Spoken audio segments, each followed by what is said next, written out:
Okay, we're about to dive into one of the most unlikely connections you could ever imagine. The world of a Grammy-winning jazz guitarist meeting the world of cutting-edge neuroscience.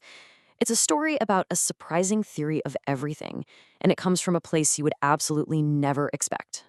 So, on one hand, you've got the spontaneous, feel it in your soul world of jazz improvisation. And on the other, you have the analytical, data driven world of brain science. I mean, these two fields couldn't possibly seem more different, right?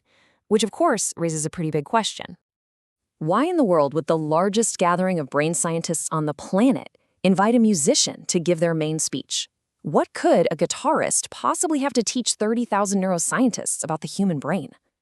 Let's figure it out. All right, first up, let's just set the stage for this very, very unusual event. So picture this. It's San Diego, November 2018. The speaker is Pat Metheny, a total legend on the guitar with 20 Grammys. And his audience, the Society for Neuroscience. And look, this isn't just some small get-together. We're talking about the world's largest neuroscience organization. There are over 30,000 of the planet's top brain experts sitting right there in the room. So yeah, the stakes were high and the audience was, to put it mildly, highly specialized. So who is this musician and why did all these scientists want to hear from him? Well, it turns out Pat Metheny doesn't just see himself as an artist. Nope. In his mind, he's more of a researcher, and the stage is his laboratory. And listen, Metheny was no newcomer. By the time he gave this talk in 2018, he'd already been a leading voice in music for almost 45 years. From his debut way back in '74 with a jazz giant to forming his own groundbreaking group, his entire career has been about pushing the boundaries of what's possible. This right here is how he thinks about his work. He calls himself a professional improviser. See, for him, it's not just about jazz, it's about the fundamental act of creating something brand new right here, right now. He sees himself as just one part of a huge community of people who have been researching creativity for basically all of human history. And he's not just theorizing from some comfy armchair. Get this. In the single month before he gave this speech, he played 30 concerts in 28 different cities. Just think about that for a second. The guy's relentlessly gathering data, night after night, out there in the real world. For Metheny, every single performance is an experiment. He's famous for keeping these detailed journals of every single show, trying to figure out what conditions lead to those moments of pure, mind-blowing improvisation. To him, the stage is his R&D lab. So all this research, all this data collection, it led him to the central idea that he presented to all those scientists, a concept that, at first, sounds like a complete contradiction. And here it is. This is the paradox at the very heart of his talk. To be a great improviser, your goal is to achieve maximum consciousness, to be hyper-aware of every single tiny detail in the music. And yet, when you actually succeed, when you finally reach that peak state, your own sense of self just vanishes. It completely disappears. Now, if that sounds familiar, it should. This is a perfect description of what psychologists call a flow state. It's that feeling of being so completely immersed in something that you lose all track of time and even yourself. It's the zone where peak performance really happens. And just listen to how he describes it. He says in his absolute best moments, he doesn't even feel like he's playing the guitar.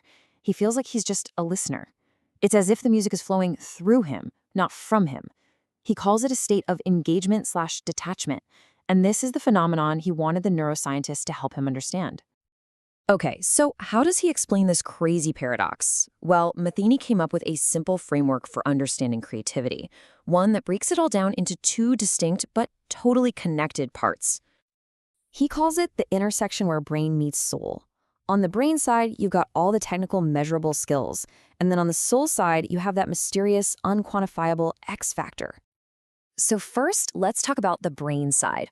Metheny argues that the technical parts of music, things like harmony, rhythm, being fluent on your instrument, all that stuff can be learned and measured. He says they're quantifiable in almost linguistic terms, kind of like learning the grammar and vocabulary of a new language. It's hard work, for sure, but it's knowable. But, and this is a really big but, he argues that technical fluency, while you absolutely need it, just isn't enough. It doesn't explain how a musician can generate something truly new and meaningful night after night. It doesn't solve the core puzzle. And this is where the X factor comes in, soul.